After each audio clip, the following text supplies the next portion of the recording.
This is a fascinating study with some really big ideas here. What's the biggest idea in all of this?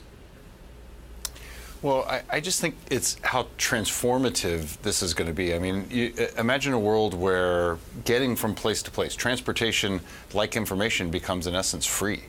And it just starts to change everything. It changes how you consume information. It changes how you think about owning a vehicle. It gives you time back. It makes the world a safer place. And you know, we've seen disruptions like this in the past, and it's huge opportunities for companies, and it's huge threats for companies. It can disrupt entire industries. The adoption rate's a really interesting prediction here, that they sort of get to a tipping point of more than half of the vehicles on the road in 2050. Talk to me about sort of how you imagine that happening over time. The report hints at it, doesn't really describe sort of the evolution of it, but I would imagine it starts at really high-end vehicles and they get cheaper and cheaper.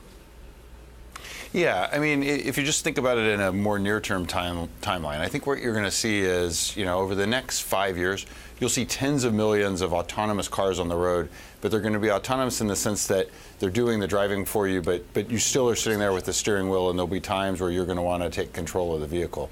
You go out another 5 years from there, and you're going to start to see an increase in penetration of cars that are fully autonomous, and so those cars, think of them more like a pod. You're gonna get in. There's not going to be a steering wheel, and they're going to take you from place to place. You're going to get out, and then that car is going to pick up the next person or move to some place to be charged, and then come back into the game. And so you'll see an adoption curve that plays through, but I think you'll start to see a lot of this in the next 5 to 10 years.